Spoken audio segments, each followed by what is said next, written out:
어머니 옷에서 락스 냄새 진동하는 거 모르세요? 제발 그 청소부 유니폼 좀 벗으세요. 칠순 생일날 아들은 어머니의 손목을 거칠게 잡아 끌며 현관 밖으로 내쫓았습니다. 아들 부부는 자신들의 출세를 위해 어머니를 가정부라 부르는 것도 서슴지 않았죠. 하지만 그들은 몰랐습니다.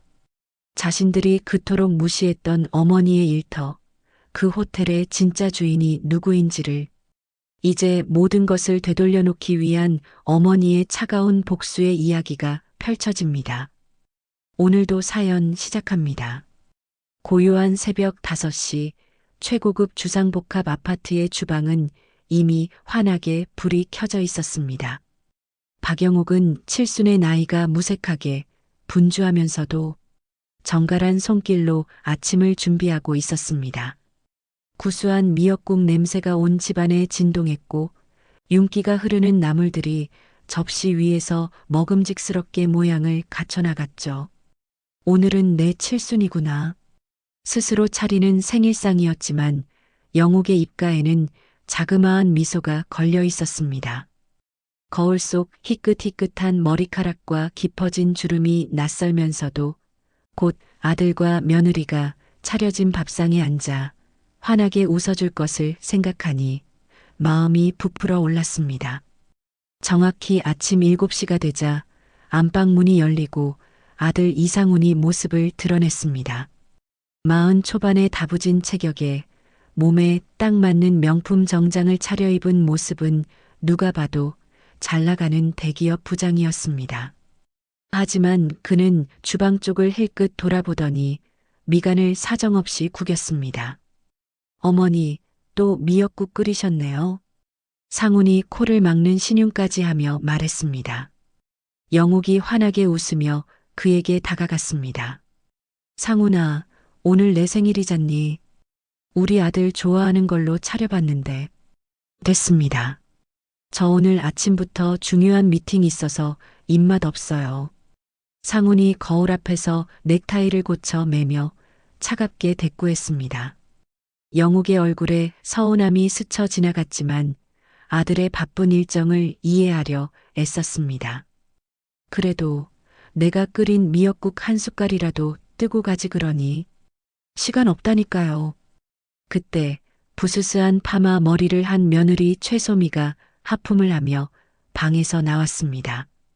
그녀는 영옥이 차린 생일상을 위아래로 훑어보더니 노골적으로 인상을 썼습니다. 어머님, 이 새벽부터 뭘 이렇게 요란하게 차리세요? 집안에 냄새 배게. 소미야, 오늘 내 생일이란다. 저녁에는 다 같이 외식이라도 할까? 아, 맞다.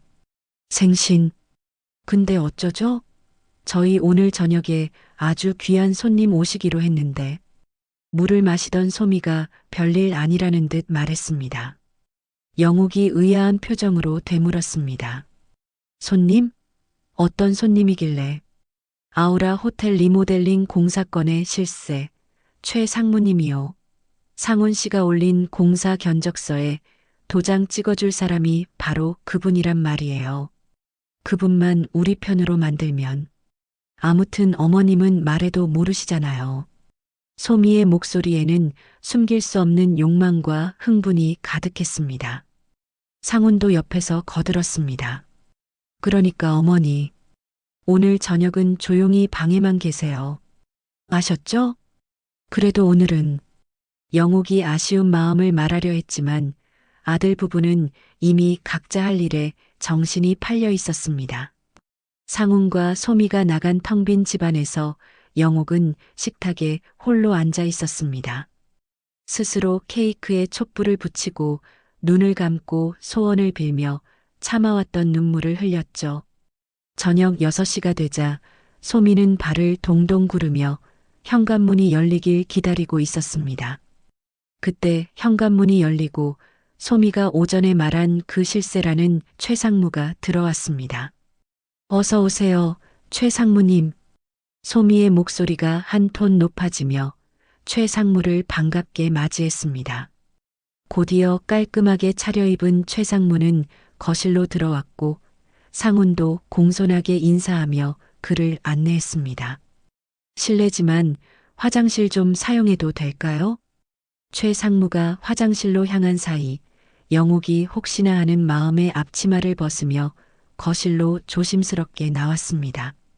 손님이 오셨으면 인사라도. 어머니. 상훈이 최 상무가 들을까봐 목소리를 낮추며 급하게 어머니의 말을 가로막았습니다. 상훈의 얼굴은 터질 듯이 붉어져 있었어요. 어머니 옷에서 락스 냄새 진동하는 거 모르세요? 제발 퇴근하면 그 호텔 유니폼은 좀 벗으세요. 최 상무님이 어머니 아우라 호텔 청소부인 거 알면 우리 얼굴이 뭐가 되냐고요? 벼락 같은 아들의 말에 영욱의 얼굴이 새하얗게 질렸습니다. 자신의 칠순 생일에 이런 모욕을 당하리라고는 꿈에도 생각하지 못했습니다. 영욱이 더 이상 그 자리에 서 있을 수가 없어서 떨리는 걸음으로 방으로 들어가려 몸을 돌렸습니다. 바로 그 순간 복도 끝 화장실 문이 열리며 최 상무가 나왔습니다. 그는 돌아서던 영욱과 정면으로 눈이 마주쳤고 거실의 팽팽한 공기에 당황한 기색이 역력했습니다. 그 광경을 본 상훈과 소미의 얼굴은 하얗게 질리고 말았죠. 최 상무가 어색한 침묵을 깨며 물었습니다. 아, 집안에 누가 더 계셨군요. 순간 상훈이 한 발 앞으로 나서며 억지 미소를 지어 보였습니다. 아, 네. 저희 집 일 봐주시는 가정부입니다. 신경 쓰지 마십시오, 부장님. 가정부. 아들의 입에서 나온 그 세 글자가 비수처럼 영욱의 심장에 박혔습니다. 자신을 알아보지 못하도록 고개를 푹 숙인 영욱의 어깨가 가늘게 떨렸습니다. 그런데 아우라 호텔 유니폼을 입고 계신 것 같은데요? 저희 호텔이라 제가 잘 압니다만. 순간 거실의 공기가 얼어붙고 상훈의 얼굴이 파랗게 질리고 있었습니다. 바로 그때 소미가 과장되게 웃으며 최 상무의 팔을 잡아 끌었습니다. 어머, 부장님 눈썰미도 좋으셔라. 그게 저희 집 봐주시는 분이 아우라 호텔에서 파트타임으로 일을 하셔서요. 유니폼이 편하다고 아직 안 갈아입으셨나 봐요. 소미가 재빨리 상황을 수습하며 최 상무를 거실 쪽으로 이끌었습니다. 자자, 상무님. 그런 사소한 건 신경 쓰지 마시고 이쪽으로 오셔서 과일 좀 드세요. 저희끼리 할 얘기가 많잖아요. 상우는 최 상무의 시선이 다른 곳으로 향하자마자 영욱에게 다가가 팔을 거칠게 잡아 끌었습니다. 제발 방에 좀 들어가 계세요. 네. 상훈이 거의 떠밀다시피 영욱을 방 쪽으로 몰아세웠습니다. 영욱은 더 이상 아무런 저항도 하지 못한 채 떨리는 걸음으로 방문을 닫고 들어갔습니다. 거실 소파에 최 상무와 마주 앉은 상훈과 소미는 고급 와인을 마시며 본격적인 대화를 시작했어요. 최 상무가 의미심장한 목소리로 말했습니다. 집이 아주 좋네요. 이번에 이 부장님이 올리신 견적서만 잘 통과되면 이거보다 더 좋은 데로 가셔야죠. 제가 돕겠습니다. 상훈이 봉투를 슬쩍 테이블 밑으로 건네며 대답했습니다. 물론입니다, 상무님. 상무님께서 도와주셔야 일이 술술 풀립니다. 저희가 드리는 작은 성의이니 너그럽게 받아주십시오. 밤 9시 시끌벅적하던 거실이 조용해졌습니다. 최 상무가 돌아가고 현관문이 닫히자마자 애써 미소를 짓고 있던 상훈과 소미의 얼굴이 싸늘하게 굳었습니다. 상훈이 넥타이를 거칠게 풀어헤치며 소파에 몸을 던졌습니다. 아, 진짜 미치겠네. 하필 그때 왜 나오셔가지고. 소미가 날카로운 목소리로 상훈을 쏘아붙였습니다. 당신 어머니잖아. 당신이 알아서 했어야지. 최 상무 표정 봤어? 이 계약 물 건너가면 당신이 책임질 거야? 시끄러워. 그럼 내가 어떡해. 어머니가 걸어 나온 걸 나보러 어쩌라고. 거실에서 벌어지는 끔찍한 대화가 방문 너머로 희미하게 들려왔습니다. 영옥은 차마 귀를 막지도 못한 채 심장이 내려앉는 것을 느꼈습니다. 나 더 이상 이렇게는 못 살아. 맨날 그놈의 청소부 유니폼 입고 출퇴근하는 시어머니 창피해 죽겠어. 우리도 이제 수준에 맞게 살아야 할 거 아냐. 대답해, 이상훈. 진짜 이 집에서 어머님 좀 어떻게 해봐. 한동안 말이 없던 상훈이 이윽고 결심한 듯 낮은 목소리로 대답했습니다. 알았어. 당신 말대로 해. 거실의 대화가 끊기고 무거운 침묵이 흘렀습니다. 잠시 후 영옥이 떨리는 손으로 조심스럽게 방문을 열고 나왔을 때 소미가 팔짱을 끼고 그녀를 기다리고 있었습니다. 상훈도 그 옆에 차가운 얼굴로 서 있었죠. 어머님. 소미의 얼음장처럼 차갑고 날카로운 목소리였습니다. 방금 저희 얘기 다 들으셨을 거라 생각해요. 어머님 때문에 이 아파트에서 살기 너무 창피해요. 소미야, 그게 무슨 말이니? 당장 이 집에서 나가세요. 믿을 수 없는 말에 영옥이 며느리를 쳐다보자 옆에 서 있던 상훈이 고개를 끄덕였습니다. 영옥은 산산조각 난 마음을 붙들고 떨리는 손으로 옷가지 몇 개를 가방에 쑤셔 넣었습니다. 평생을 바쳐 모은 돈으로 아들에게 사준 이 집에서 이렇게 쫓겨나게 될 줄은 몰랐습니다. 정말로 내가 나가길 바라는 거니?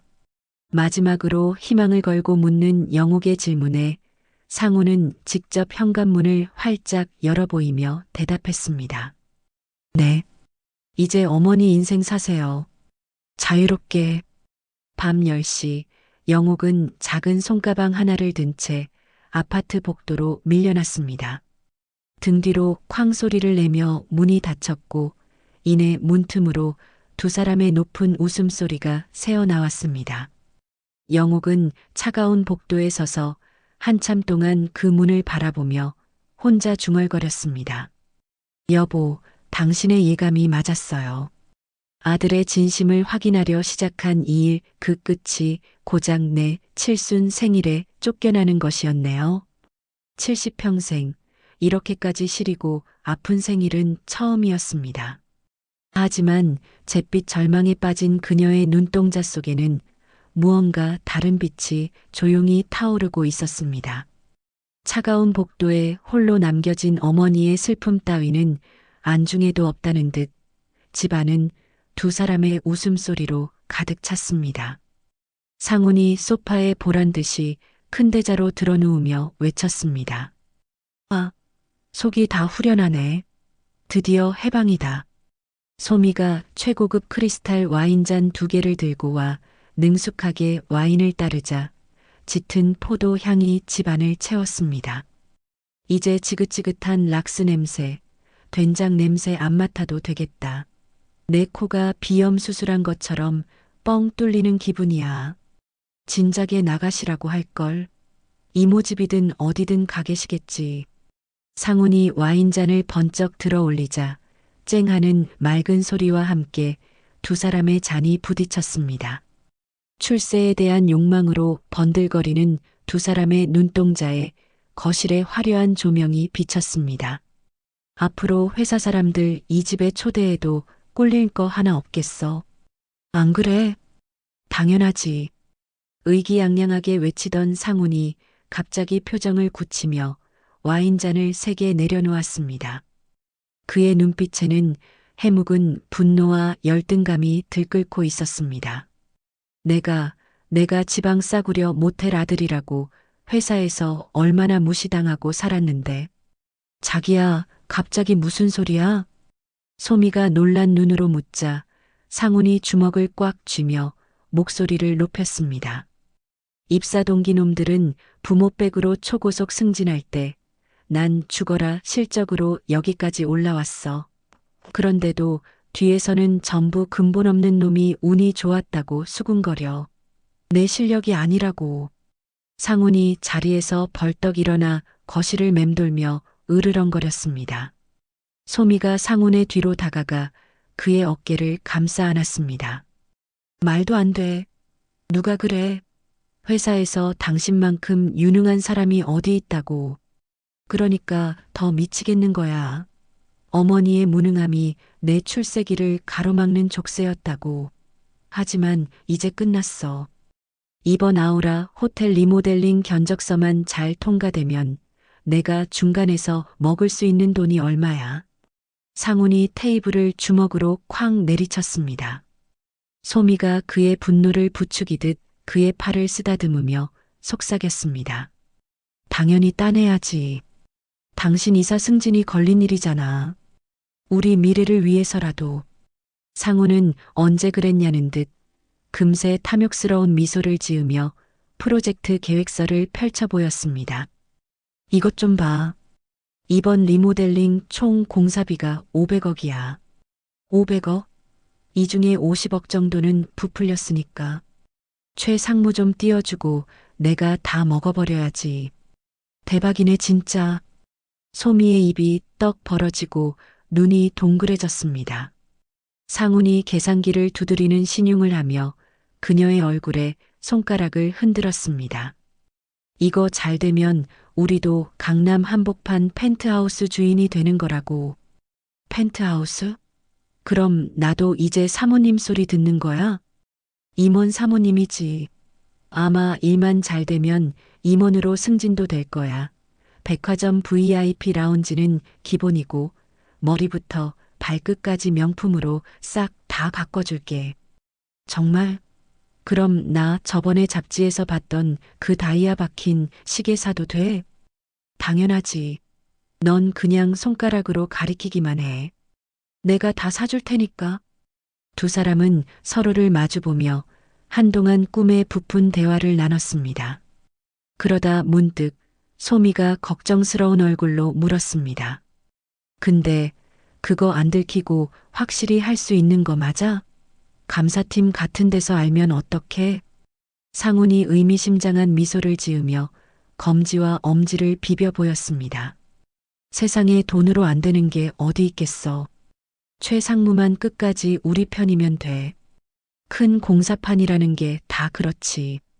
워낙 큰 공사라 저 정도 돈은 부풀려도 아무도 몰라. 아, 역시 내 남편은 일 잘해. 소미가 활짝 웃으며 상훈의 뺨에 입을 맞췄습니다. 이제 어머니라는 족쇄도 사라졌겠다. 두고 봐. 내가 어떻게 이사 자리까지 올라가는지. 상훈이 자신감 넘치는 목소리로 말하며 창밖의 야경을 내려다보았습니다. 소미는 거실을 한 바퀴 둘러보며 만족스러운 표정을 지었습니다. 어머니 집만 없어져도 집이 훨씬 넓어 보이겠다. 내일 다 치워버리고 가구도 싹 다 바꿔야지. 그럼 이제부터 여긴 진짜 우리 둘만의 공간이야. 임원들 부부 동반으로 초대해서 파티나 하자고. 두 사람은 밤이 깊어가는 줄도 모르고 어머니를 내쫓은 자리에 자신들의 탐욕스러운 미래를 채워 넣고 있었습니다. 차가운 아파트 복도를 뒤로하고 영옥이 몸을 누인 곳은 아우라 호텔 지하의 작은 직원 숙소였습니다. 새벽 5시 낯선 공간에서 눈을 뜬 영옥은 좁은 침대에서 천천히 몸을 일으켰습니다. 어제까지만 해도 아들의 집에서 눈을 떴는데 하룻밤 만에 모든 것이 변해버렸죠. 거울 앞에 선 그녀는 자신의 모습에 흠칫 놀랐습니다. 퉁퉁 부은 눈가와 잿빛으로 변한 안색, 푹 꺼진 두 볼까지 마치 생기를 모두 빨리 버린 사람 같았습니다. 영옥은 그 얼굴을 애써 외면하며 익숙하게 청소부 유니폼으로 갈아입었습니다. 평소보다 이른 시간에 로비로 향하자 동료인 김순자가 걱정스러운 얼굴로 달려왔습니다. 지난 3개월간 가족처럼 가깝게 지낸 사이였습니다. 언니, 무슨 일 있었어요? 얼굴이 왜 이렇게 상했어? 오늘 숙소에서 잔 거예요? 영옥이 희미하게 웃어 보였지만 순자는 그녀의 팔을 붙잡고 놓아주지 않았습니다. 집에 무슨 일 있어요? 안색이 흑빛이야, 흑빛. 누가 보면 큰일이라도 치른 줄 알겠네. 아무것도 아니에요. 정말 괜찮아. 그때 청소 카트를 끌고 온 박경희도 영옥의 모습을 보고는 눈을 동그랗게 떴습니다. 언니, 잠은 주무셨어요? 어깨가 반쪽이 됐네. 무슨 일 있으면 우리한테 털어놔요. 괜찮다니까 그러네. 자, 이러지들 말고 일 시작합시다. 영옥은 동료들의 걱정 어린 시선을 애써 피하며 서둘러 청소 도구를 챙겼습니다. 오전 내내 그녀는 마치 기계처럼 평소보다 갑절은 더 빠르고 꼼꼼하게 움직였습니다. 구석구석을 닦아내는 그녀의 손길에는 슬픔 대신 도끼가 서려 있었습니다.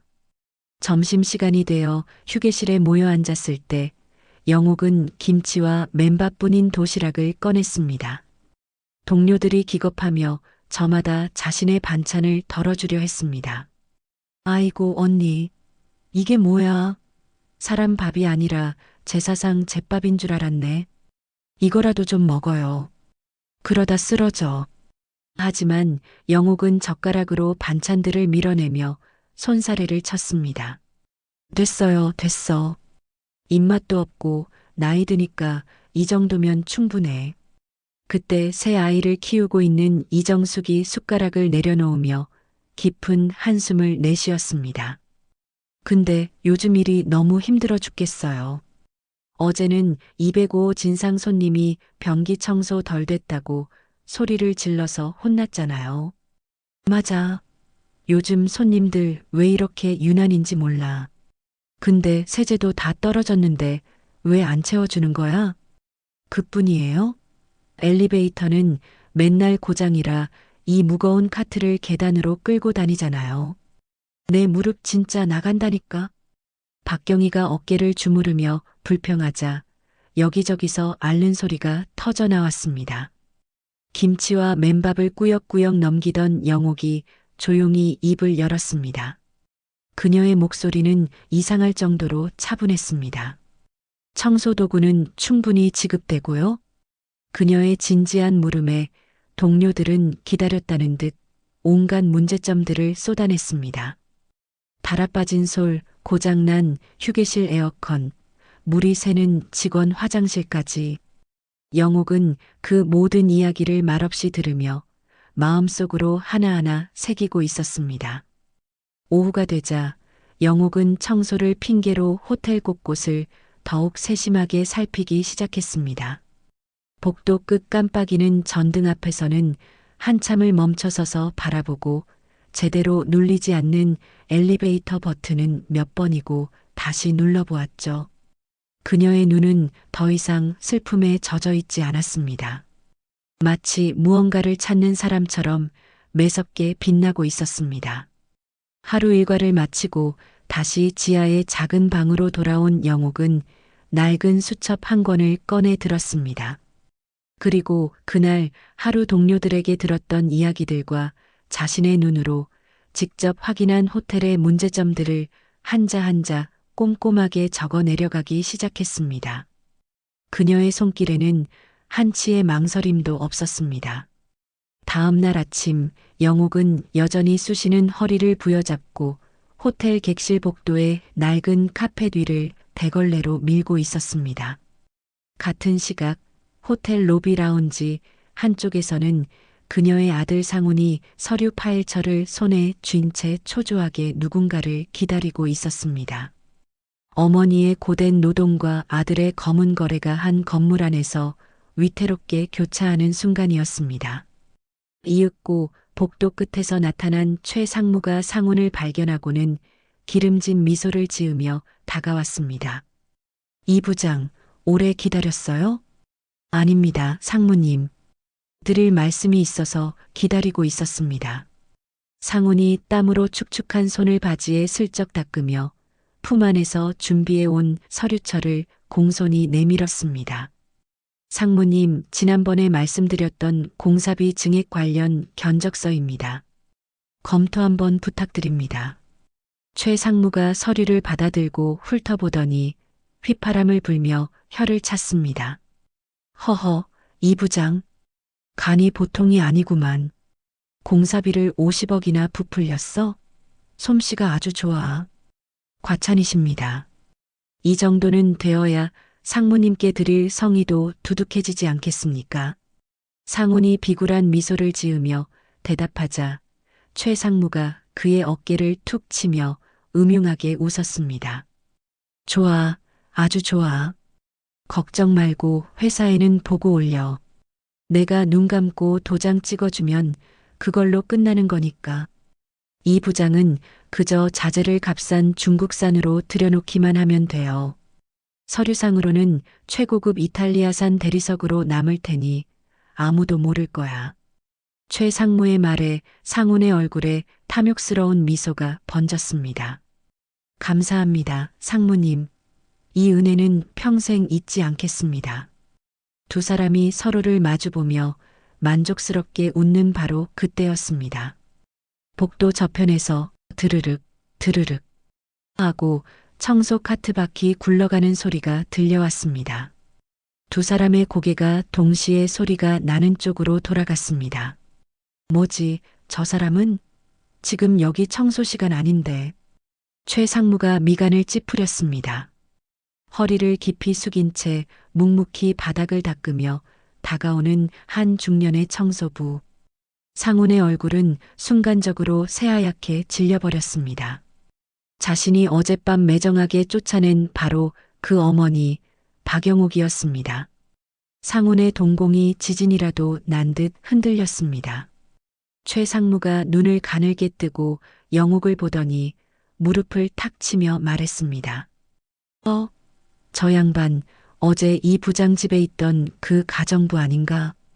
최 상무의 말에 상훈은 심장이 덜컥 내려앉는 것 같았습니다. 그는 어머니와 눈이 마주칠세라 질색하며 최 상무의 팔을 잡아 끌었습니다. 아닙니다. 잘못 보셨습니다. 그냥 호텔 청소부입니다. 신경 쓰지 마시죠. 사람들 보는 눈이 더 생기기 전에 가시죠. 상훈은 최 상무를 거의 잡아 끌다시피 하며 쏜살같이 그 자리를 벗어났습니다. 잠시 후 영옥이 그들이 서 있던 자리에 도착했습니다.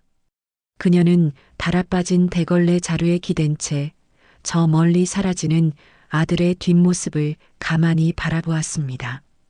자신을 모르는 사람 취급하며 도망치듯 사라지는 그 뒷모습을 말이죠. 영옥의 얼굴에 스쳐 지나가는 깊은 슬픔을 본 사람은 아무도 없었습니다. 그녀는 이내 아무 일도 없었다는 듯 다시 허리를 숙여 바닥을 닦기 시작했습니다. 일을 마치고 휴게실로 돌아오자 동료들이 수다를 떨고 있었습니다. 언니, 오늘 라운지 쪽 복도 청소했죠? 거긴 왜 그렇게 담배꽁초가 많은지 몰라. 그러게 말이야. 꼭 남들 안 보는 데서만 더럽게들 쓴다니까. 동료들의 말에 창밖을 바라보던 영옥이 툭 한마디를 던졌습니다. 사람들이 나만 보는 곳에서 하는 행동이 그 사람의 진짜 모습 아니겠어요. 그녀의 눈빛이 의미심장하게 빛나고 있었습니다. 다음 날 아침 호텔에서 아들을 마주치고 밤새 뒤척였던 영옥은 청소도구를 챙기고 있었습니다. 그때 동료 이정숙이 엉엉 울며 휴게실로 뛰어들어왔어요. 언니, 저 어떡해요? 정숙은 금방이라도 쓰러질 것처럼 영옥의 팔을 붙들고 오열했습니다. 영옥이 그녀의 등을 쓸어주며 휴게실 의자에 앉혔습니다. 정숙 씨, 이게 무슨 일이야? 왜 이렇게 울어? 우리 막내딸이, 우리 애기가 어젯밤에 갑자기 쓰러져서 병원에 실려갔어요. 어머나. 주변에 있던 동료들도 모두 걱정스러운 얼굴로 다가왔죠. 정숙은 손수건으로 연신 눈물을 닦으며 말을 이었습니다. 열이 40도까지 오르면서 경기를 일으켰는데요. 지금 당장 정밀 검사를 받아야 하는데 병원비가 500만 원이래요. 500만 원이라는 말에 동료들은 전부 할 말을 잃었습니다. 그들에게는 평생 만져보기도 힘든 큰돈이었죠. 언니, 우리 딸 이대로 죽으면 어떡해요? 돈 없어서 치료도 못 받으면 어떡하냐고요? 정숙이 절망적으로 무너지자 영옥이 그녀의 손을 따뜻하게 감싸쥐었습니다. 그녀의 목소리는 이상하리만치 차분하고 힘이 있었습니다. 걱정 말아요. 방법이 있을 거야. 일단 오늘은 마음 추스르고 일해요. 내가 좀 알아볼 테니. 언니가요? 언니가 뭘 어떻게 해? 정숙이 넋나간 표정으로 묻자 영옥이 부드럽게 웃으며 그녀의 어깨를 다독였습니다. 다 잘 될 거예요. 정숙 씨 막내딸 꼭 치료받게 해줄게요. 그날 밤 숙소방으로 돌아온 영옥은 낡은 서랍에서 휴대폰 한 대를 꺼내 들었습니다. 먼지를 툭툭 털어낸 그녀가 망설임 없이 번호를 눌렀습니다. 여보세요. 전화기 너머로 정중한 중년 남성의 목소리가 들려왔습니다. 영옥의 목소리가 아까와는 비교도 안 될 만큼 낮고 위험 있게 울렸습니다. 송진태 이사 나예요. 네, 회장님, 이 밤중에 어쩐 일이십니까? 송진태 이사의 목소리에 당황한 기색이 역력했습니다. 해결할 일이 생겼어요. 아우라 호텔 청소부 중에 이정숙 씨라고 있어요. 막내딸 병원비로 500만 원이 급히 필요하다는군요. 네, 회장님. 바로 조치하겠습니다. 어떻게 처리할까요? 내일 아침까지 익명의 기부자가 병원비를 전액 납부한 걸로 처리해요. 절대 티나게 하지 말고. 알겠습니다. 그리고 앞으로 이런 직원들의 사정을 제가 알 수 있게 정기적으로 보고해 주세요. 네, 알겠습니다. 다음 날 아침 휴게실 문이 벌컥 열리며 정숙이 들어왔습니다. 어제와는 달리 그녀의 얼굴은 기쁨과 흥분으로 상기되어 있었어요. 언니들, 기적이 일어났어요. 기적이. 정숙이 휴대폰을 흔들며 외쳤습니다. 병원에서 연락이 왔는데 어떤 얼굴도 모르는 분이 우리 딸 병원비 500만 원을 전부 내주셨대요. 이게 말이 돼요? 정말 세상에. 동료들이 모두 자기 일처럼 기뻐하며 정숙을 얼싸안았습니다. 정숙은 눈물을 펑펑 쏟으며 영옥의 손을 덥석 잡았습니다. 언니, 혹시 언니가 도와주신 거예요? 영옥이 인자한 미소를 지으며 고개를 저었습니다. 아니에요. 세상에는 아직 좋은 사람들이 많은가 보죠. 하지만 동료인 순자는 고개를 갸우뚱하며 영옥을 빤히 쳐다보았습니다. 이상하네. 언니가 어제 다 잘 될 거라고 했는데 진짜로 이렇게 됐네? 꼭 요술방망이 같아. 순자의 말에 다른 동료들도 모두 영옥을 다시 보기 시작했습니다.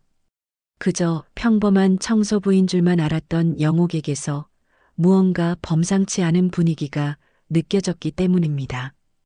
동료들의 걱정스러운 눈빛을 뒤로하고 숙소로 돌아온 영옥은 말없이 창밖을 내다보았습니다.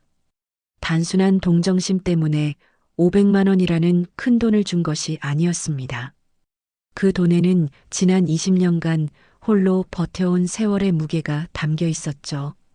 며칠 전 아들의 집 현관문이 매정하게 닫히던 순간과 문틈으로 들려오던 아들 내외의 웃음소리가 귓가에 맴돌았습니다. 영옥은 품에서 낡은 지갑을 꺼내 그 안에 고이 간직해온 사진 한 장을 가만히 쓸어보았습니다. 환하게 웃고 있는 남편의 얼굴이었습니다. 그 미소 하나의 의지에 힘겨운 시간을 견뎌왔습니다. 사진을 보고 있자니 20년 전 희망으로 가득했던 그날의 모습이 눈앞에 그려졌습니다.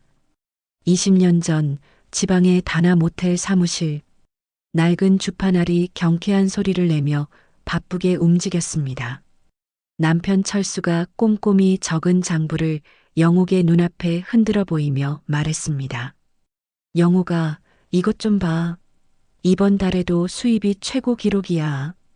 영옥이 남편의 손에 들린 장부를 넘겨받으며 환하게 웃었습니다.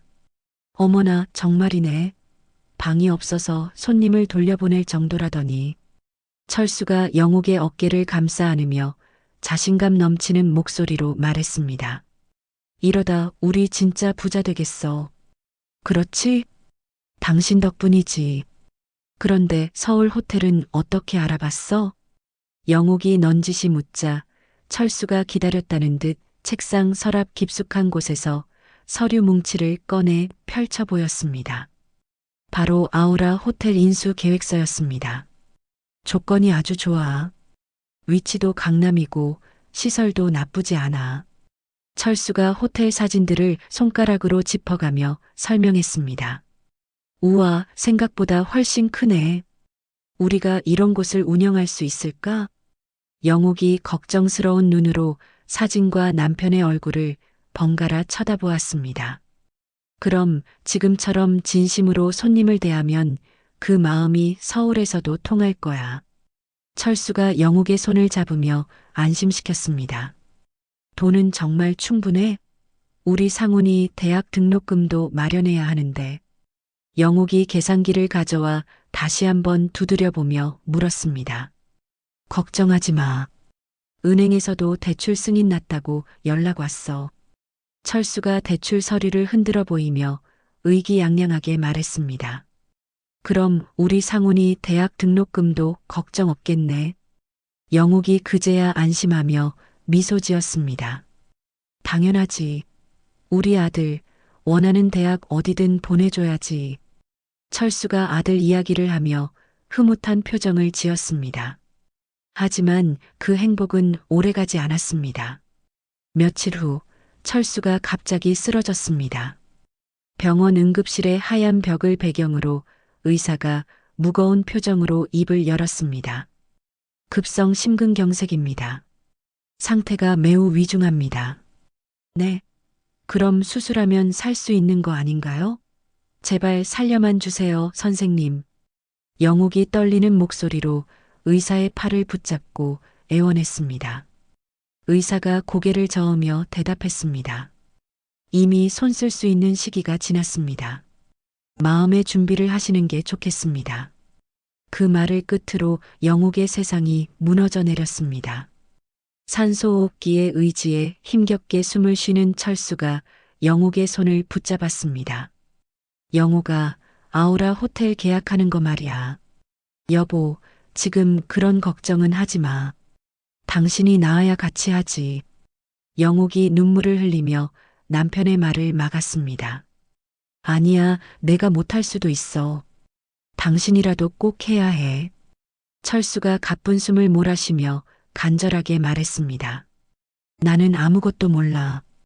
당신이 다 했는데 나 혼자 어떻게 하라고.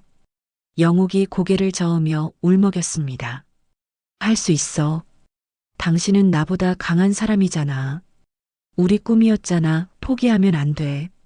며칠 뒤 철수는 마지막 힘을 내어 영옥에게 마지막 부탁을 남겼습니다.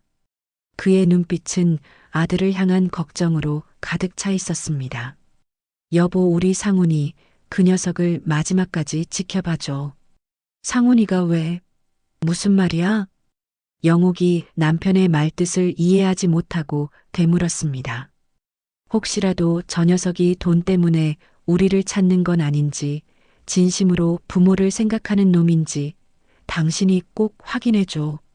철수가 영옥의 손을 꽉 잡으며 말을 이어나갔습니다. 약속해줘. 당신이 보기에 상훈이가 올바른 사람이 되었다는 확신이 들기 전까지는 절대로 호텔 존재를 알게 해서는 안 돼. 알았어. 당신 뜻대로 할게. 꼭 그렇게 할게. 영옥은 피눈물을 흘리며 남편과의 마지막 약속을 했습니다. 그렇게 남편을 떠나보낸 후 영옥은 슬퍼할 겨를도 없이 홀로 호텔 인수를 마무리했습니다.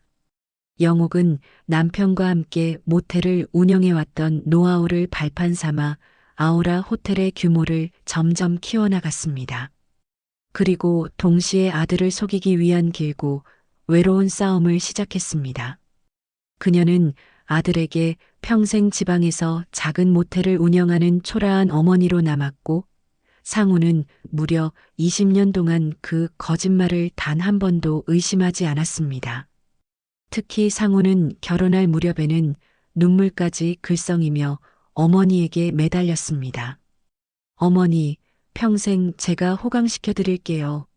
제발 그 낡은 모텔 파셔서 강남에 집 한 채만 사주세요. 제가 죽는 날까지 어머니를 모시겠습니다.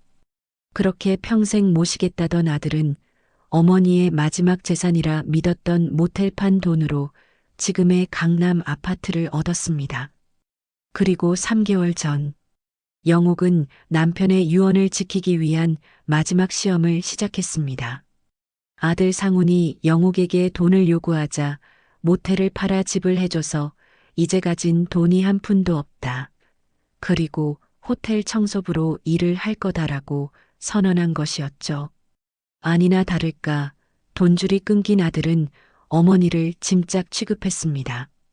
그리고 영옥은 오랫동안 아우라 호텔을 관리해 주었던 송진태 이사의 도움을 받아 신분을 위장했습니다. 외부 용역업체 소속의 파견 청소부로 호텔로 출근하게 되었습니다. 길고 긴 회상을 마친 영옥의 눈이 차갑게 빛났습니다.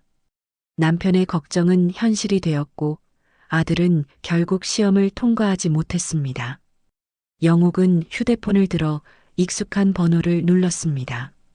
신호음이 몇 번 울리지 않아 침착한 목소리가 들려왔습니다. 네, 회장님. 송진태 이사입니다. 20년간 영옥의 곁을 지키며 이 모든 비밀을 함께해 온 유일한 사람이었습니다. 영옥이 떨림 없는 목소리로 전화기 너머에 그에게 말했습니다. 송진태 이사, 이제 모든 것을 제자리로 돌려놓을 때가 된 것 같습니다. 그리고 최 상무가 비리를 저지르고 있으니 조사해 주세요.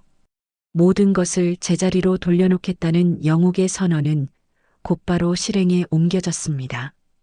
다음 날 아침 영옥은 더 이상 허름한 청소부 유니폼이 아닌 송진태 이사가 정갈하게 준비한 단아한 정장 차림이었습니다.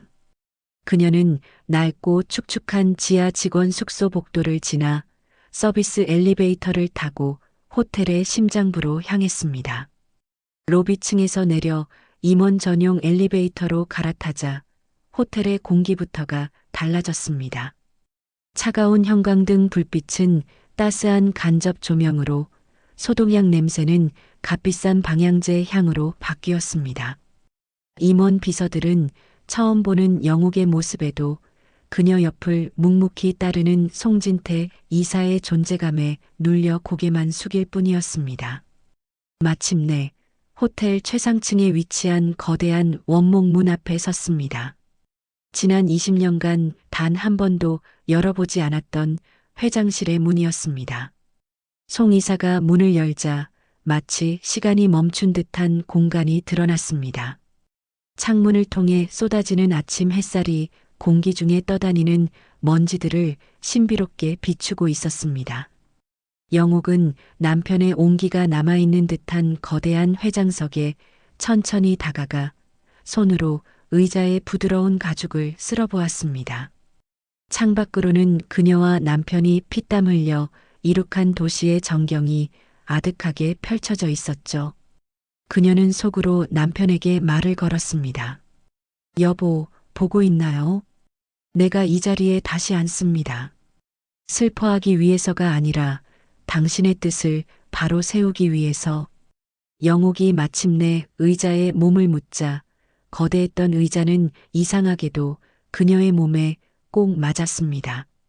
지난 20년간의 숨겨진 세월이 그녀를 이 자리의 진정한 주인으로 만들어 놓았던 것입니다. 곧이어 송 이사가 무거운 표정으로 들어와 그녀의 앞에 태블릿 PC 하나를 조용히 내려놓았습니다. 회장님, 각오하고 보셔야 할 겁니다.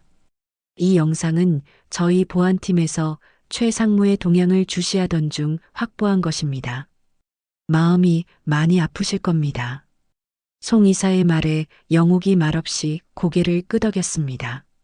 화면이 켜지자 한 고급 술집의 밀실에서 아들 상훈과 최 상무가 술잔을 부딪히는 모습이 나타났습니다. 몰래카메라 영상이었습니다. 아들의 목소리가 스피커를 통해 흘러나오자 영옥의 어깨가 희미하게 떨렸습니다. 최 상무님, 다시 한번 감사드립니다. 상무님 덕분에 500억짜리 허위 견적서가 저희 회사에 무사히 통과되었습니다.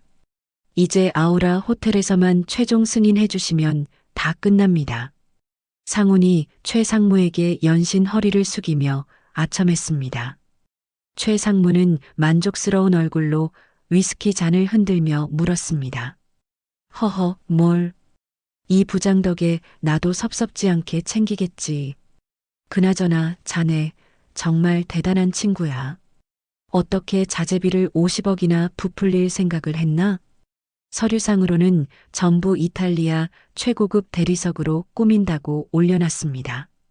실제로는 그 절반값도 안 되는 중국산으로 덮을 겁니다. 완공되고 나면 아무도 몰라요.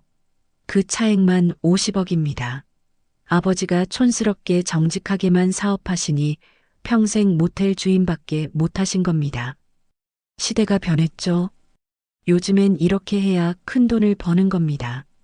아들이 아버지를 모욕하는 그 순간 영옥의 얼굴이 돌처럼 굳었습니다. 최 상무가 주변을 살피며 조심스럽게 물었습니다. 그나저나 이 일 아무에게도 새어나가지 않게 입단속 잘하게.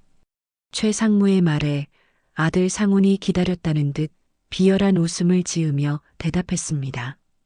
영옥은 이어질 아들의 말을 듣지 않으려 했지만 그 목소리는 송곳처럼 그녀의 귀를 파고들었습니다. 상무님도 참 걱정 마십시오. 이게 저한테 얼마나 중요한 일인데 제가 입을 함부로 놀리겠습니까? 아들의 잔인한 웃음소리가 거대한 회장실을 가득 메웠습니다. 영옥의 얼굴은 아무런 표정도 읽을 수 없었습니다. 하지만 테이블 아래 그녀가 쥔 두 주먹은 새하얗게 변해 세차게 떨리고 있었습니다. 어느새 영옥의 뺨 위로 뜨거운 눈물 한 줄기가 소리 없이 흘러내렸습니다. 그것은 아들 이상훈을 위해 흘리는 그녀 인생의 마지막 눈물이었습니다. 20년간 아들을 믿어보려 했던 어미의 마음이 산산조각 나는 순간이었습니다. 영상이 끝나고 화면이 까맣게 변하자 그 위로 텅 빈 영옥의 얼굴이 비쳤습니다. 한참의 침묵이 흘렀습니다. 송 이사가 차마 입을 떼지 못하고 안절부절 못하고 있을 때 영옥이 마침내 입을 열었습니다. 그녀의 목소리에서는 더 이상 슬픔도 미련도 느껴지지 않았습니다.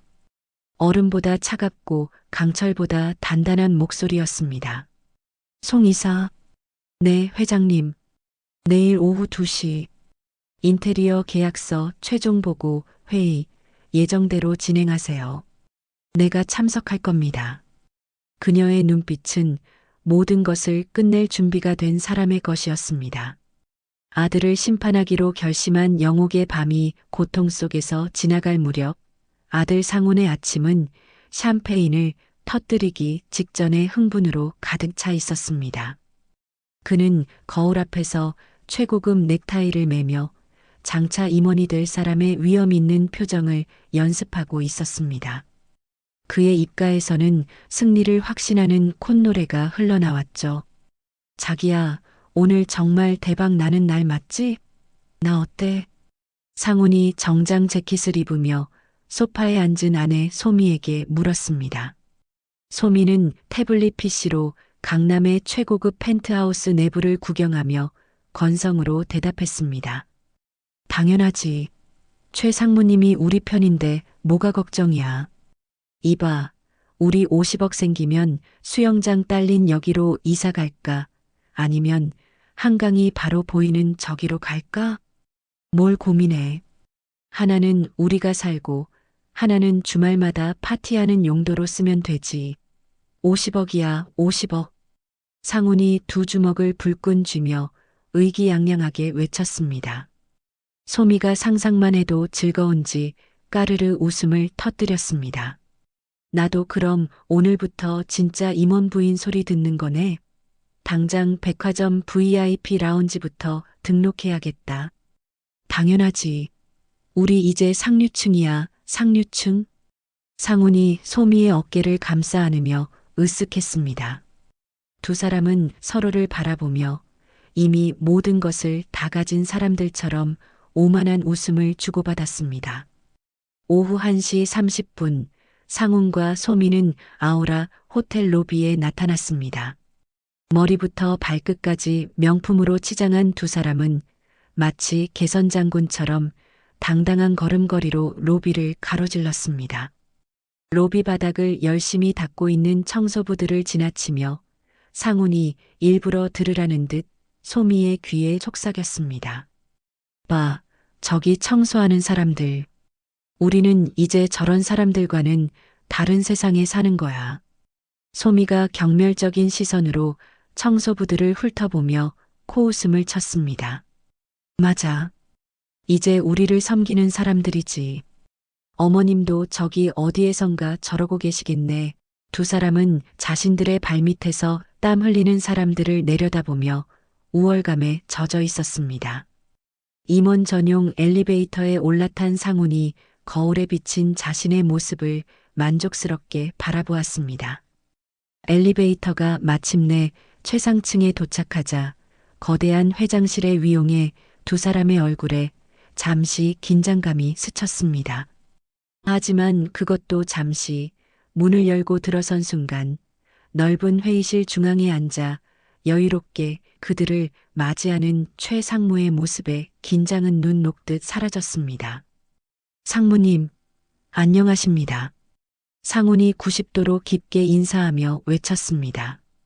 최 상무가 모든 것을 알고 있다는 듯 여유로운 미소를 지으며 손을 흔들었습니다. 이 부장, 부인과 함께 오셨군. 어서 와요. 안녕하십니다, 상무님. 남편이 항상 상무님 덕분이라고 입이 닳도록 말합니다. 뭘. 이 부장이 워낙 유능해서 내가 숟가락만 얻는 거지. 최 상무가 상훈을 보며 의미심장하게 웃었습니다. 상훈이 서류 가방을 열어 두툼한 보고서를 꺼냈습니다. 상무님, 오늘 최종 보고서 준비 완벽하게 해왔습니다. 그래, 봐야지. 하지만 걱정은 말아요. 내가 미리 손을 다 써놨으니 이 보고서는 그냥 형식적인 절차일 뿐이야. 최 상무가 서류를 받아들며 눈짓했습니다. 상훈의 얼굴에 참을 수 없는 기쁨의 미소가 번졌습니다. 감사합니다, 상무님. 정말 평생 은혜 잊지 않겠습니다. 뭘? 우리가 서로 도우며 사는 거 아니겠소? 소미가 옆에서 애교 섞인 목소리로 조심스럽게 물었습니다. 상무님, 송진태 전무이사님은 언제 오시나요? 곧 오실 겁니다. 어차피 서류 내가 다 검토했다고 하면 송 이사님도 별말 없이 승인할 거니까 걱정하지 말고 워낙 나를 신뢰하시니까. 최 상무가 자신만만하게 말하며 상훈의 어깨를 툭 쳤습니다. 소미가 남편의 손을 꽉 잡으며 속삭였습니다. 자기야, 나 정말 떨린다. 이제 진짜 부자가 되는 거야. 나는 그럼 밖에서 호텔 구경하면서 기다리고 있을게. 잘해. 응. 오늘이 우리 인생이 바뀌는 날이라고. 회의실 안에는 승리를 확신하는 세 사람의 오만한 웃음소리가 가득했습니다. 상훈이 회의실의 거대한 창밖을 내다보며 감개무량한 표정을 지었습니다. 이 모든 걸 내려다보는 기분이 어떨까? 곧 알게 되겠지. 최 상무가 손목시계를 확인하며 말했습니다. 자, 이제 정시가 됐네요. 곧 송진태 전무이사님이 오실 겁니다. 정확히 오후 2시가 되자 회의실의 무거운 침묵을 깨고 송진태 전무이사가 회의실로 들어왔습니다. 상훈이 자리에서 일어나 정중하게 인사했어요. 그의 얼굴에는 자신의 거짓말이 곧 황금알을 낳을 것이라는 탐욕스러운 자신감이 가득했습니다. 같은 시각 소미는 호텔 이곳저곳을 돌아보며 마치 자신이 그 품격의 주인이 된 것처럼 뿌듯한 표정을 지었습니다. 그럼 이제 시작하겠습니다. 아우라 호텔 리모델링 공사 견적 관련 보고를 드리겠습니다. 상훈이 두툼한 서류철을 펼치며 열정적으로 설명하기 시작했습니다. 그는 최고급 자재와 디자인으로 호텔의 품격을 한 단계 끌어올리겠다는 허황된 포부를 늘어놓았죠. 먼저 자재 현황부터 말씀드리겠습니다. 저희가 선택한 이탈리아산 천연 대리석은 세계 최고급 품질입니다.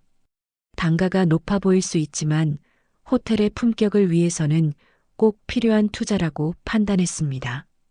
최 상무 역시 모든 것을 알고 있다는 듯 만족스러운 미소로 고개를 끄덕였습니다. 상훈이 기세등등하게 목소리를 높였습니다. 이런 식으로 계산하면 전체 공사비가 500억 정도 나옵니다. 물론 좀 비싸 보일 수 있지만 아우라 호텔을 대한민국 최고의 호텔로 만들기 위해서는 절대 아까운 돈이 아닙니다. 바로 그 순간 회의실 안쪽에 있던 거대한 문이 소리 없이 스르륵 열렸습니다. 열변을 토하던 상훈과 그에게 아첨하던 최 상무의 시선이 모두 그쪽으로 향했습니다. 문 사이로 한 여성이 천천히 걸어 나왔습니다. 단정한 정장을 입은 그 여성은 조금의 망설임도 없는 침착한 걸음으로 거대한 회장석을 향해 다가갔습니다. 상훈의 얼굴이 순간 하얗게 굳어졌습니다. 자신이 평생을 무시하고 경멸했던 너무나도 익숙한 어머니의 모습이었기 때문입니다. 어머니가 왜 여기서 나와? 청소부가 왜? 저 사람은 들어올 자격이 없는데. 영욱이 마침내 회장석에 다다라 천천히 몸을 돌려앉는 순간 상훈과 최 상무의 입이 경악으로 떡 벌어졌습니다. 자신들이 알던 그 초라한 청소부, 어수룩한 가정부가 아니었습니다. 그곳에는 감히 눈도 마주칠 수 없는 위엄과 냉정함으로 무장한 아우라 호텔의 진짜 주인이 앉아 있었습니다. 어머, 언니? 상훈이 귀신이라도 본 사람처럼 떨리는 목소리로 중얼거렸습니다. 최 상무도 눈을 동그랗게 뜨며 자리에서 벌떡 일어났습니다. 아니, 저 양반이 왜 저기 앉아 있습니까? 저 양반은 분명히 청소부. 바로 그때 송진태 이사가 자리에서 일어났습니다. 송 이사가 상훈과 최 상무를 차례로 훑어보며 얼음장처럼 차가운 목소리로 선언했습니다. 이상훈 부장 그리고 최 상무, 정중히 인사 올리시기 바랍니다. 이분이 바로 아우라 호텔의 총괄 회장이신 박영욱 회장님이십니다. 회장님이라고요? 상훈이 입을 벌린 채 되물었습니다. 이게 말이 돼요? 우리 어머니가 이 호텔 회장님이라고요? 최 상무가 사색이 된 얼굴로 땀을 뻘뻘 흘리며 상황을 부정했습니다. 전무이사님, 지금 농담하시는 거죠? 이분은 제가 며칠 전에 이 부장 집에서 본 아우라 호텔 청소부가 확실합니다. 송 이사가 그런 최 상무를 한심하다는 듯이 내려다보며 말했습니다. 농담이 아닙니다. 박영욱 회장님께서는 지난 20년간 신분을 숨기고 이 호텔을 경영해 오셨습니다. 저는 그 말씀에 따랐을 뿐이고요. 모든 말이 끝나자 영욱은 여전히 아무 말 없이 두 사람을 차례로 바라보았습니다. 그녀의 얼굴에는 어떤 감정도 읽을 수 없었지만 그 침묵이 천둥 같은 호령보다 더 무섭게 회의실을 짓눌렀습니다. 상황 파악을 하던 최 상무가 털썩 소리를 내며 그 자리에 무릎을 꿇었습니다. 회장님, 죽을 죄를 지었습니다. 제가 감히 회장님을 못 알아뵙고. 그제야 정신을 차린 상훈도 허둥지둥 무릎을 꿇었습니다. 어머니, 아니 회장님, 제가 잘못했습니다. 정말 몰랐습니다. 아첨과 거짓으로 가득 찼던 회의실은 순식간에 비굴한 애원과 통곡으로 가득 찼습니다. 송진태 이사가 그런 상훈에게 다가가 차가운 목소리로 말했습니다. 이상훈 부장, 방금 전까지 하시던 보고 계속하시죠. 회장님께서 듣고 계십니다. 상훈이 고개를 들어 어머니를 바라봤습니다. 어머니는, 아니 회장님은 싸늘한 눈으로 자신의 거짓 보고서를 내려다보고 있었습니다. 1시간쯤 지났을까 호텔 구경을 마친 소미가 흡족한 미소를 지으며 회의실 문을 살짝 열어 작게 열린 문틈 사이로 회의실 내부를 염탐했어요. 아직 안 끝난 건가? 하지만 그녀의 눈에 들어온 것은 상상조차 하지 못한 광경이었습니다. 남편 상훈과 최 상무가 바닥에 무릎을 꿇고 있었고 회장석에는 시어머니 영옥이 싸늘한 표정으로 앉아 있었습니다. 소미는 자신도 모르게 시어머니 얼굴을 발견하고는 문을 열고 회의실 안으로 들어갔습니다. 이게 무슨 일이에요? 왜 다들 그러고 있어요? 어머님은 왜 여기 계세요? 소미가 당황하며 들어오자 상훈이 넋이 나간 얼굴로 그녀를 보며 말했습니다. 소미야, 어머니가 이 호텔 회장님이시래. 뭐라고요? 소미가 믿을 수 없다는 표정으로 영옥을 쳐다보자 송진태 이사가 정중하게 설명했습니다. 인사드리세요. 이분이 아우라 호텔의 총괄 회장이신 박영옥 회장님이십니다. 소미의 다리에 힘이 풀리며 그 자리에 주저앉을 뻔했습니다. 그 순간 회의실에 들어선 이후 처음으로 영옥이 입을 열었습니다. 그녀의 차가운 시선이 며느리 소미에게 향했습니다. 소미야, 너도 이쪽으로 와서 무릎 꿇어라. 얼음장 같은 영옥의 명령이 거대한 회장실을 울렸습니다. 소미는 경멸하던 시어머니의 발밑에 무릎을 꿇어야 한다는 사실을 받아들일 수 없어 잠시 이성을 잃고 반문했습니다. 어머님, 지금 저한테 뭐라고. 하지만 그녀의 말이 채 끝나기도 전에 옆에 있던 상훈이 다급하게 그녀의 팔을 잡아 끌며 속삭였습니다. 꿇어. 안 들려? 어서 무릎 꿇으라고.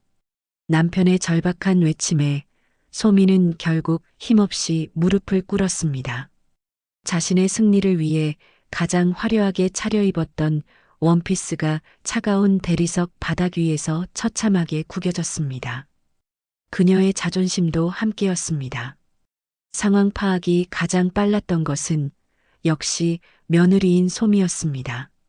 그녀는 이 지옥 같은 상황을 빠져나갈 유일한 방법은 회장님이 아닌 어머님의 감정에 호소하는 것뿐이라는 사실을 본능적으로 깨달았습니다.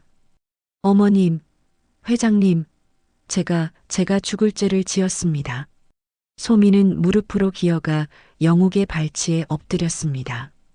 그녀는 서럽게 울부짖으며 모든 죄를 자신에게 돌리기 시작했습니다. 제가 돈에 눈이 멀어서 상훈 씨를 부추겼어요. 저희 남편은 아무 잘못 없어요.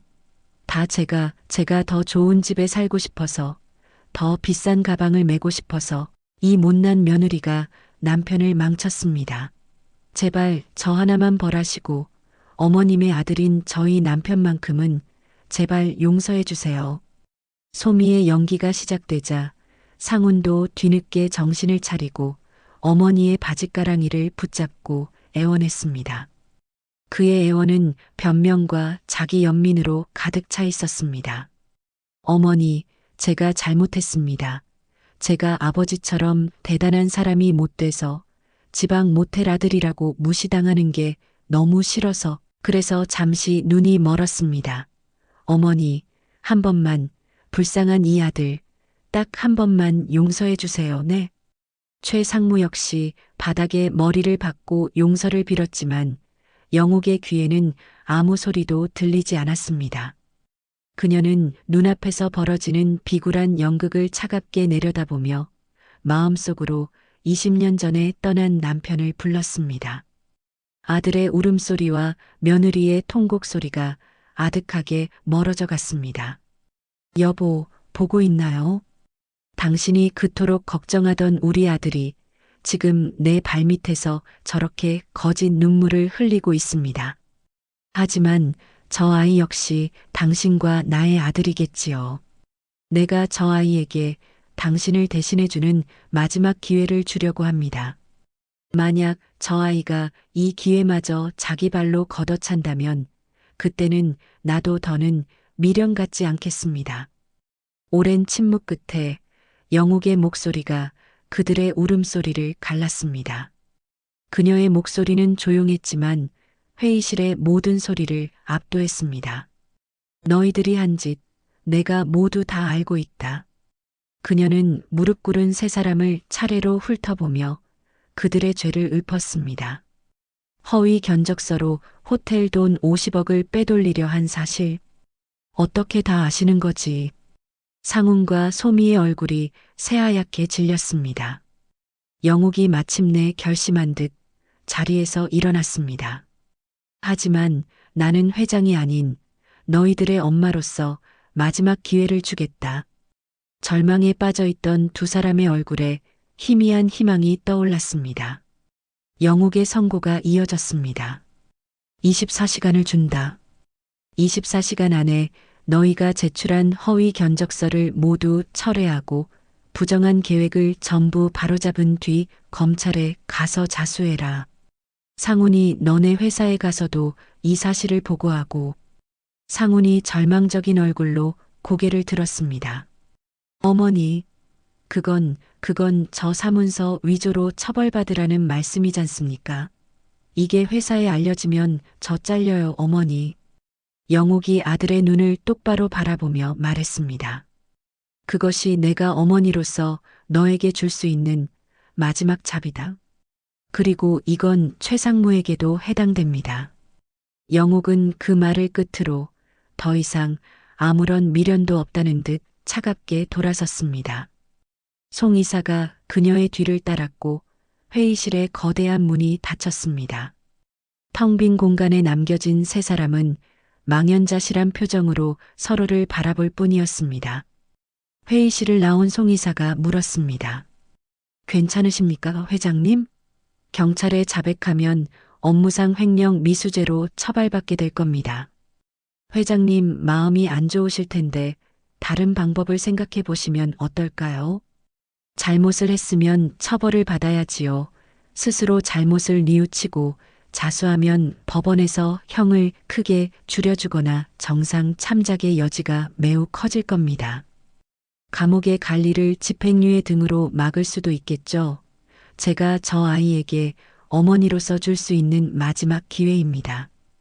회의실의 거대한 문이 무겁게 닫히자 상훈과 소미, 최 상무는 텅 빈 방 안에 털썩 주저앉았습니다. 방금 전까지 금은보화가 쏟아질 것 같았던 천국이 한순간에 지옥으로 변해버렸습니다. 상훈은 양손으로 머리를 감싸 쥔 채 아이처럼 끄끄거리며 울기 시작했습니다. 끝났다. 완전히 끝났어. 자수하라고? 그럼 우리 다 감옥 가는 거 아니야? 최 상무 역시 벽에 등을 기댄 채 넋이 나간 표정으로 중얼거렸습니다. 어떻게 이런 일이 청소부가 회장이라니. 이건 꿈인가. 내 인생도 이걸로 끝이구나. 두 남자가 절망에 빠져 허우적거릴 때 멍하니 서 있던 소미의 눈빛이 차갑게 변하기 시작했습니다. 그녀는 갑자기 상훈에게 다가가 찰싹 소리가 복도에 울릴 정도로 그의 뺨을 세차게 때렸습니다. 이상훈, 정신 차려. 소미의 날카로운 목소리에 상훈이 깜짝 놀라며 뺨을 쓸었습니다. 소미야, 네가 왜 날 때려? 지금 울고 있을 때야? 이 바보 같은 인간아. 이렇게 무너질 거면 시작은 왜 했는데? 당신 아버지가 왜 당신을 믿지 못했는지 이제 알겠네. 당신은 그냥 겁쟁이, 패배자일 뿐이야. 소미가 상훈의 어깨를 거세게 흔들며 외쳤습니다. 그녀는 두 남자를 번갈아 쳐다보며 이를 갈았습니다. 상무님도 정신 차리세요. 평생 이렇게 빌빌거리면서 사실 거예요? 우리가 이대로 저 늙은이 손에 죽으란 법은 없어요. 소미야, 그게 무슨 소리야? 어머니가 아니 회장님이 다 아는데 우리가 뭘 어떻게 해? 상훈이 젖은 목소리로 묻자 소미가 주변을 둘러보며 뱀처럼 속삭였습니다. 약점 하나만 잡으면 우리가 이기는 싸움이야. 소미의 눈이 독하게 번뜩였습니다. 생각해봐. 20년 동안이나 정체를 숨기고 있었다는 건 그만큼 구린 구석이 많다는 뜻 아닐까? 그렇게 큰 호텔을 운영하면서 뒤로 챙긴 돈이 없을 것 같아? 탈세, 비자금, 어쩌면 숨겨둔 남자라도 있겠지. 뭐라도 하나 분명히 있을 거라고. 절망에 빠져있던 상훈과 최상무의 눈에 서서히 탐욕의 불씨가 다시 피어오르기 시작했습니다. 최상무가 고개를 끄덕였습니다. 맞습니다. 이런 큰 기업이 먼지 하나 안 날 리가 없어요. 그럼 우리가 뭘 해야 하는데? 상훈이 묻자 소미가 그의 손을 잡으며 지시했습니다. 이건 상무님이 하셔야 해요. 비자금 장부 찾아보세요. 저 늙은이가 20년간 돈을 어디에 숨겨뒀는지 샅샅이 뒤져보시면 뭐 하나라도 나오겠죠. 그리고 송진태 그 이사 나부랭이도 뒷조사해 주세요. 시어머니 도우면서 돈이라도 빼돌렸을 거예요. 그럼 나는 뭘 해야 하지? 자기랑 나는 그동안 저 늙은이 뒷조사를 할 거야. 흥신소를 쓰든 뭘 하든 과거에 뭔 짓을 하고 살았는지 약점이 될 만한 건 모조리 다 파헤쳐서 숨통을 끊어 놓을 테니. 한편 회장실 바로 옆 개인 집무실에서는 송진태 이사가 영옥 앞에 놓인 스피커의 볼륨을 조용히 줄였습니다. 복도에 미리 설치해둔 녹음 장치가 세 사람의 모든 대화를 생생하게 전달하고 있었던 것입니다. 회장님, 더 이상 들으실 필요 없습니다. 저자들의 저급한 모의를. 송 이사가 차마 말을 잇지 못하자 영옥이 눈을 감은 채 손을 들어 그를 제지했습니다. 스피커에서는 아들의 목소리가 계속 흘러나왔습니다. 그래, 어머니라고 해서 우리만 당할 순 없어. 맞아. 이제부터 진짜 싸움이 시작되는 거야. 아들이 마지막 남은 한 줌의 양심마저 제 손으로 내던지는 소리를 영옥은 묵묵히 듣고 있었습니다. 그녀의 감정 없는 얼굴 위로 뜨거운 눈물 한 줄기가 천천히 흘러내렸습니다. 남편의 유언을 지키기 위해 시작했던 마지막 시험이 가장 끔찍한 배신으로 끝나는 순간이었습니다. 복도에서는 세 사람이 서로를 바라보며 음흉한 미소를 주고받고 있었습니다. 일단 오늘 밤부터 움직이자. 나는 회사 기밀 서류부터 뒤져볼게. 좋아. 나도 바로 사람 시켜서 저 늙은이 과거 조사부터 시작할게. 그들의 목소리를 마지막으로 들은 영옥이 천천히 눈을 떴습니다. 그녀의 눈에는 더 이상 슬픔도 눈물도 남아있지 않았습니다. 오직 차가운 결심만이 자리하고 있었습니다. 정확히 24시간이 지난 다음 날 오후 2시 아우라 호텔 회장실은 숨막히는 침묵에 잠겨 있었습니다. 영옥은 창가에 서서 자신이 평생을 바쳐 이룩한 도시의 풍경을 말없이 내려다보고 있었습니다. 그녀의 얼굴에는 더 이상 어머니의 고뇌가 아닌 심판을 앞둔 재판관의 냉정함만이 남아 있었죠. 송진태 이사가 옆에 서서 손목시계의 초침을 확인하고는 마침내 고개를 끄덕였습니다. 회장님, 약속된 시간입니다. 들어오라고 하세요. 영옥이 차가운 목소리로 말했습니다. 잠시 후 회장실 문이 열리며 상훈과 소미가 들어왔습니다. 두 사람의 모습은 어제와는 완전히 딴판이었습니다. 밤새 지옥이라도 헤매고 온 유령처럼 머리는 부스스하고 눈 밑에는 시퍼런 다크서클이 짙게 깔려 있었습니다. 어제까지만 해도 탐욕으로 빛나던 두 눈은 이제 패배감과 공포로 텅 비어 있었습니다. 상훈이 비틀거리며 들어와 영옥의 앞에 힘없이 무너져 내렸습니다. 영옥이 천천히 몸을 돌려 두 사람의 초라한 모습을 내려다보며 냉정하게 물었습니다.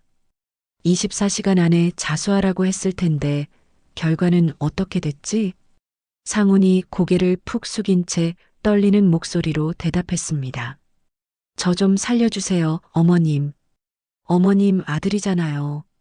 소미가 눈물을 흘리며 덧붙였습니다. 그냥 잘 살아보자고 그런 거예요. 나중에 어머님도 다시 모시려고 했다고요.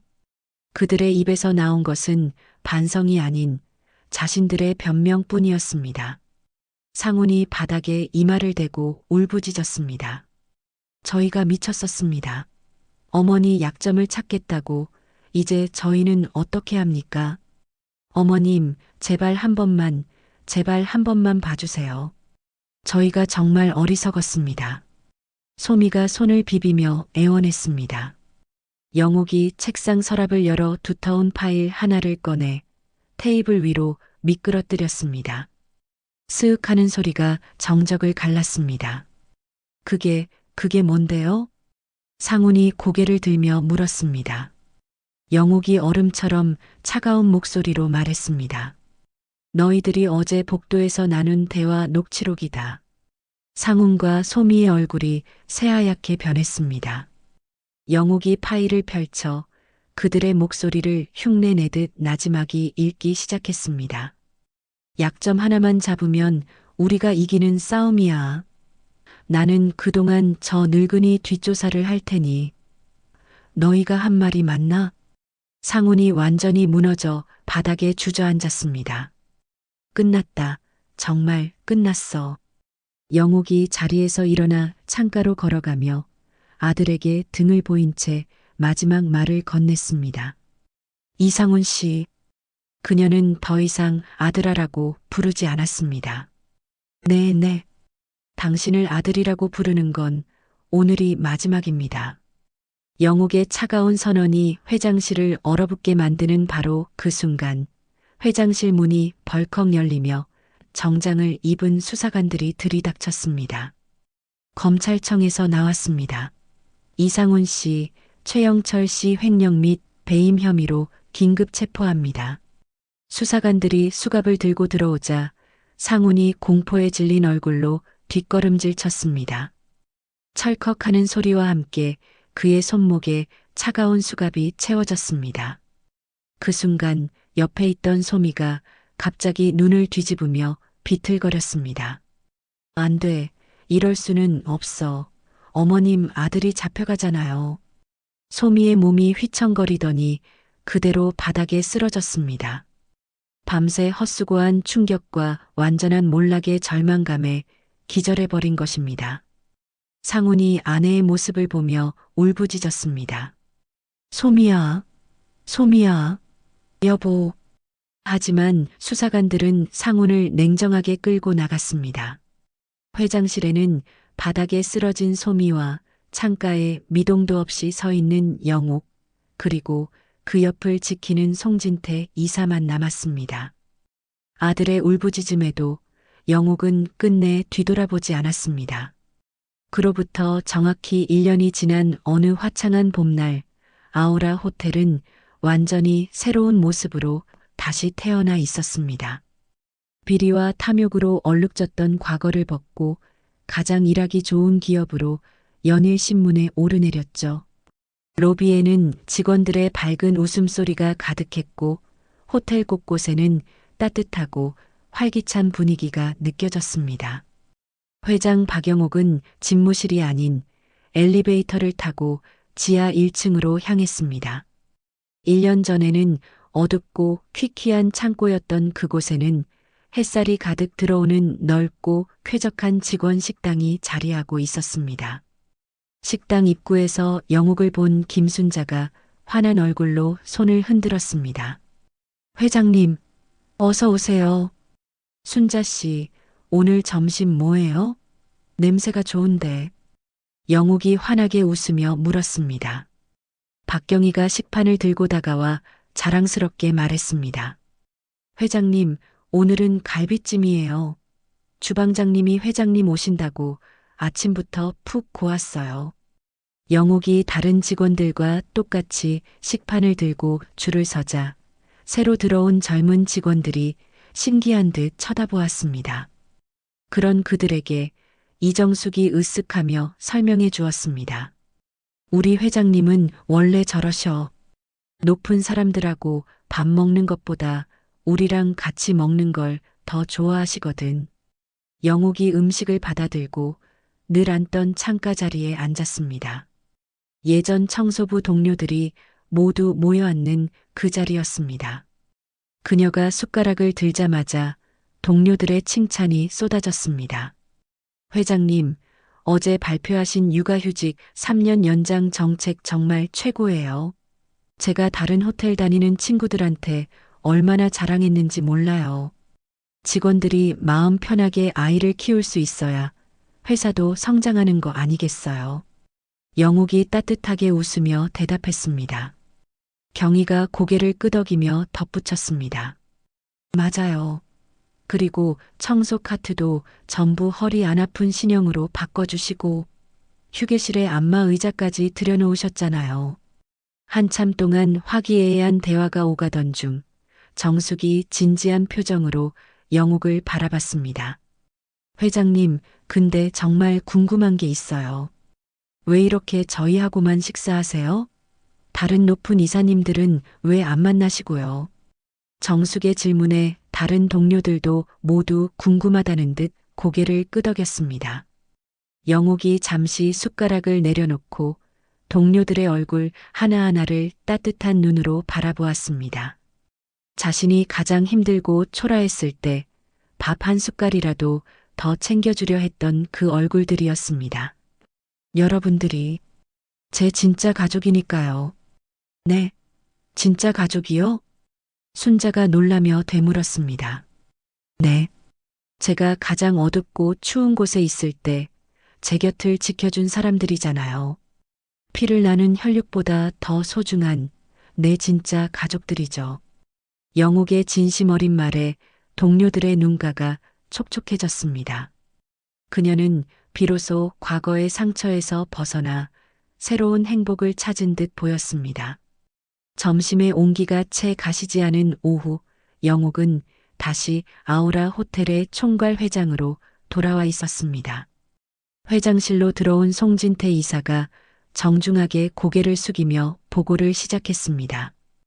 회장님, 교도소에서 온 연락입니다.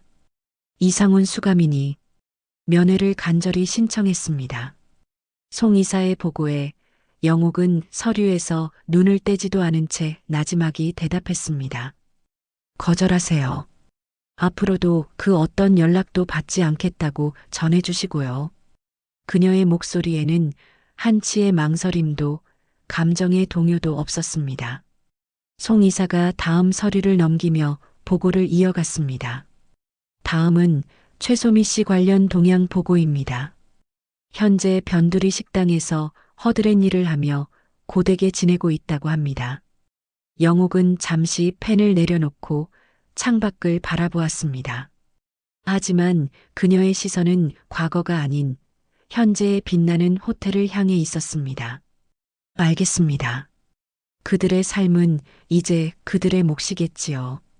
우리는 우리가 할 일을 계속합시다. 다음 보고 올려주세요. 영옥이 다시 서류로 시선을 돌렸습니다. 그녀의 얼굴에는 70평생 처음으로 얻게 된 진정한 평온함과 미래를 향한 단단한 의지가 가득했습니다. 따뜻한 봄볕이 그녀의 새로운 시작을 축복하듯 회장실을 환하게 비추고 있었습니다. 오늘 이야기 어떠셨나요? 혹시 끝까지 함께 해주신 분이 계시다면 잘 들었다고 댓글 하나만 남겨주세요. 여러분에게도 따뜻하고 빛나는 날들이 찾아올 거예요. 구독과 좋아요는 다음 이야기를 이어가는 큰 힘이 됩니다. 지금까지 오늘도 사연이었습니다. 더 깊고 따뜻한 이야기로 다시 찾아뵐게요. 편안한 하루 보내세요.